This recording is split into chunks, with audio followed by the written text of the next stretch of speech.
주식에서 돈을 크게 버는 일은 밸류에이션 재평가, 멀티플 확장의 영역입니다. 그런데 멀티플이 어디까지 늘어날지는 사실 광기의 영역이거든요. 모델링 대상이 아닙니다. 그런데 손실의 크기는 모델링할 수 있어요. 왜냐하면 얼마에 샀는지가 얼마나 잃을 수 있는가를 규정하거든요. 그래서 상방은 통제할 수 없지만 하방은 진입 밸류로서 우리가 통제를 할 수가 있고요. 그래서 밸류에이션이라는 거는 수익을 극대화하는 도구가 아니라 손실의 폭을 제한하는 도구로 이해하는 게 정확합니다. 그래서 이 기준을 지금 구간에 적용을 해보면요. 지금 코스피 그리고 지금의 삼성전자는 최소한 1터라도 크게 읽기는 어려운 자리라는 판단입니다. 이미 상당 폭의 조정을 통해서 기대라는 게 가격에서 좀 제거가 된 상태고요.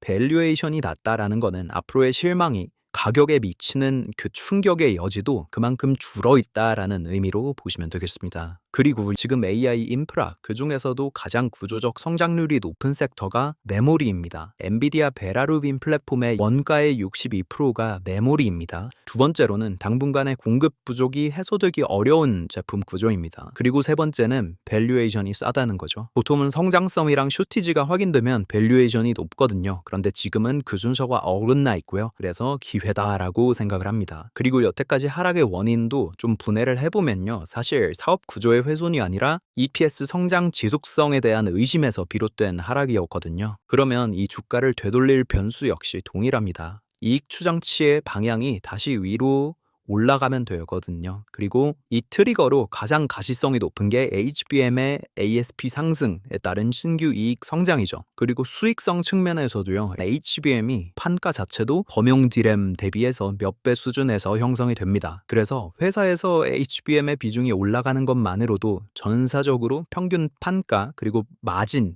이런 것들이 함께 올라가는 구조거든요. 그래서 전망 곡선을 보면 HBM을 제외한 D램 대비해서 향후 성장 기울기가 더 가파르죠. 그래서 전사의 이익 물량 증가가 아니라 믹스 그리고 가격에 의해서 이익이 확대되는 국면으로 넘어간다라고 보시면 되겠습니다. 그리고 물량이 증가하는 거는 케이펙스 투자 그리고 감가상각 이런 거를 수반하지만요. 판매 단가 상승은 그냥 그 상당 부분이 이익으로 바로 직결이 됩니다. 그리고 수급 측면에서도 변동성 자체가 하나의 독립 변수로 작용하거든요. V코스피가 내려가면 이 변동성 지표죠. 이 변동성 지표가 내려가면 증권사나 기관에서 내부 위험 모델이라는 게 있는데 여기에서 나오는 변동성 지표가 같이 낮아지거든요. 그러면 결국 증거금률이랑 신용융자 한도 이것들이 정상화되고요.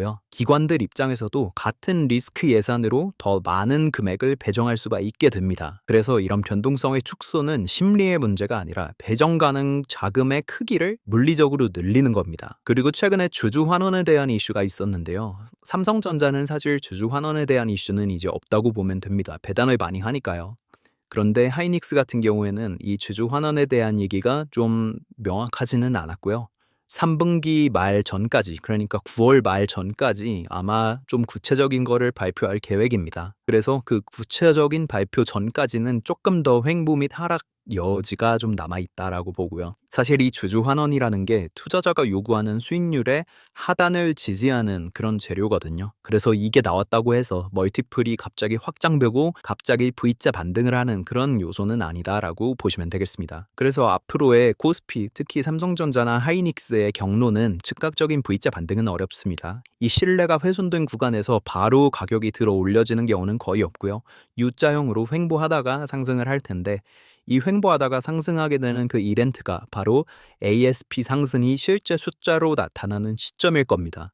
그래서 당분간은 좀 지루한 구간이지만 하방이 어느 정도 제한된 상태에서의 지루함을 마주하게 될 거다라고 보시면 되겠습니다. 그래서 최근에 제가 사모펀드 그중에서도 제가 눈여겨보는 운용력분이 주목하고 있는 그런 주식들 중에 제가 생각하기에도 괜찮은 주식 5개를 멤버십 영상으로 공유 드렸습니다. 그래서 그 주식들만 가지고 동일 비중으로 포트폴리오를 짰어도 벌써 한 20% 정도 수익을 얻을 수가 있었거든요.